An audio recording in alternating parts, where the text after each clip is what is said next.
Hi, good afternoon, parents. If you're watching this video, I'm going to assume that you're having a few questions about your child's spelling this year. I teach fourth grade at Crosby ISD, and I wanted to explain the new spelling process for the kids to master their spelling. For my fourth grade class. My name is Anne-Marie Rennalls, and this year we are embarking on a new way or a new method of studying spelling. Maybe not new for some, but new for others. And we call it word study. And it's based off 30 years of research on brain development and how your child grows in acquiring their language and their ability to spell well. Their ability to spell well and to understand how words work affect their writing and their reading as well. So a strong speller is also a strong reader and also a wonderfully strong writer.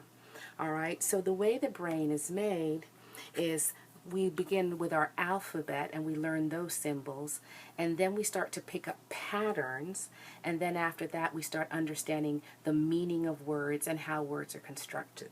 So, I'm sure your child has come home with one of these wonderful little packets filled with these words and told you that today in class that we received our words and we sorted them. So I wanted to talk to you about the sorting to kind of help you support your child at home by working with them on their homework.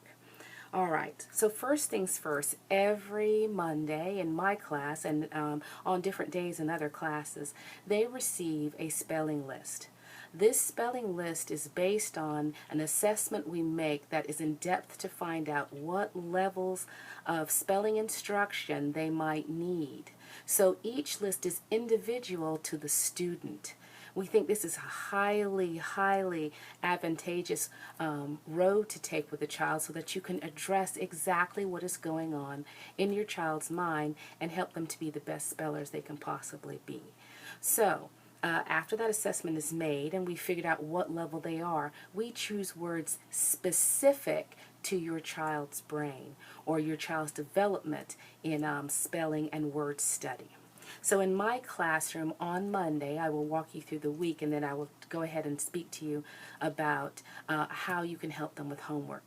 On Monday, they receive a list of words that is specific for them. They cut them out, and they go ahead and they place them inside their word study binder. So in this case, this is my word study binder. Alrighty, and I've created one that includes paper, a sorting chart, and a little baggie for them to hold their words for the week. So I'll tell you the process about what we do for the week, and then I will show you how you can help them. On Monday, they cut their words out, and then they sort them the way their brains think that they see things. They can sort them 3 different ways. All right, they might sort them based on the sound of the word. All right, or they may sort them based on the pattern they see. All right, or on some lists they may sort them based on the meaning. All right, none of these are wrong. They're all right. Okay, so the initial sort that they do with me in class, they sort it the way their brains see it. I meet with each group or each set of children and tell them the patterns I'm looking for. They could be a long A sound, a short I sound, or there could be syllables and affixes that I want them to be aware of, like the ION at the end of a base word. Depending upon your child's level, that is what I'm going to address. So after they cut their letters out, they sort them in class, and I ask them to write down, we have their columns, and they're going to write down what categories they think the words go in. This is based on their opinion. Later that day, I meet with them and say, these are the things that I am looking for, are the kind of words or patterns that I see and that I would like you to know. So they write down the category headings, all right, the key words at the top, and then we sort together. So they come home with a list of the words in the right columns of what I'm looking for or the kinds of patterns that we want to support. All right? So when they come home to you on Monday evening, all I'm wanting for you to do with them is to sort them back into those categories the best that they can. And you can discuss with them the kind of patterns you see or the sounds that you hear. All right? And that's what happens on Monday night. On Tuesday, they come to me and I ask them to sort them 2 times independently in class, and then I do something called a blind sort. So let me explain what a blind sort is. A blind sort is very much an old-time spelling test, only verbal. And what you do in a blind sort is that you take out the words. I'll use these larger ones so that you can see. And your child is sitting across the seat from you, and you have the chart or the columns drawn on a paper. And you read the word, and you don't let him see the word or she see the word. So for instance, if I say nay, and then she thinks or he thinks, and they put nay in the right category that they remember, and they write it down on a piece of paper. Okay, so you progress through the entire list until hopefully they have them all in the right categories and somewhat spelled right, hopefully. All right, and that's for Tuesday night. Okay, now you might want to race with them or time it to see how quickly they can put them in the right category that evening. Okay, so then on Wednesday they come to me and we sort it 5 more times. And after we sort it 5 times in class together, then I take them on a book hunt. And I'll show you what a book hunt is. On the list that I have in front of me, the long A sound is prevalent. I'll show you what a basic sort is for us. For instance, I start with this word and I say, I'm going to put it up here, and the word is sleigh. Sleigh, it has that long A sound and it looks a certain way, so I may have that as a header, and any word that has the A sound I may place underneath. Whereas freight has a different sound. Okay, so I'm going to start a new topic, a new keyword top.